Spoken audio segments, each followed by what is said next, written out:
John Palmer is a familiar face at varsity basketball games at Mark Twain High School. He's a grandpa to two of the players,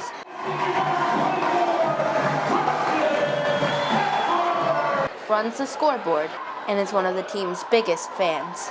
Seeing them play, just tickled to death, win or lose. But on February 5th of last year, Palmer walked across the gym floor after a high school basketball game and collapsed. I felt an electronic buzz, like bzzz, and I went to the floor, and that's the last I remember. A night that started with a fast-paced basketball game suddenly turned into a race to save Palmer's life.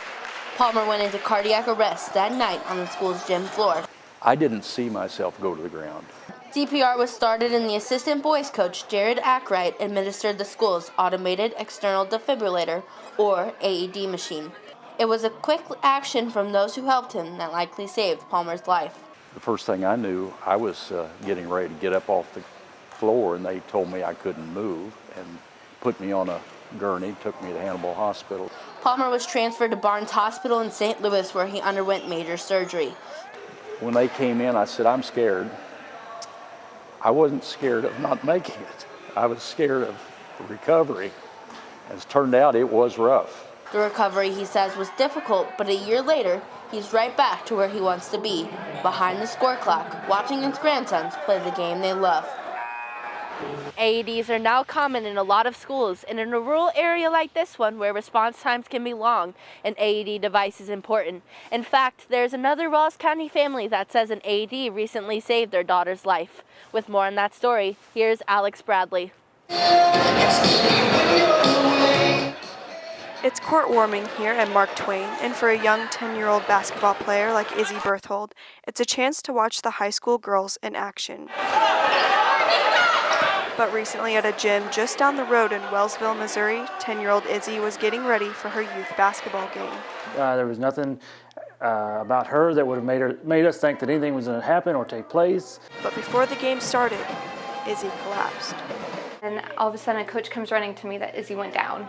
I saw her walk into the building just fine, and then just in that short 2 minutes it took to park the car and walk in there, that something seriously wrong. Then all of a sudden the realization that she was pale and not breathing kicked in. She's laying here lifeless.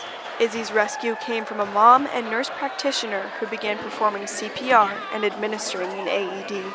I'm pretty sure I had my face covered because I was expecting the worst. And after hearing your child doesn't have a pulse and shock 2 times in a row, you fear it wasn't going to happen. She was gone or something. Izzy was shocked by the AED a total of 3 times before her pulse returned, but Izzy says she has no memory of collapsing. Well, it was like fuzzy, and that's it. With information recorded by the AED machine, doctors diagnosed Izzy with CPTV, a rare heart disease that is normally caught too late. But despite the scary diagnosis, the Bertholds are giving God the glory for Izzy's revival. And now, Izzy has a hope at a bright future, both on and off the basketball court. So we know the word hope. It's not just wishing and wanting, it's also trusting. So trusting that God is going to walk us through this. God saved her, and he put the right people and the right equipment there to take care of her. Without the AED and those that administered the AED, Izzy's story could have had a much different outcome. Anywhere there are people, there needs to be an AED. If you are interested in getting certified in either CPR or AED training, you can check out a list of classes near you. Just go to the American Heart Association's website at cpr.heart.org. Reporting in center, I'm Alex Bradley.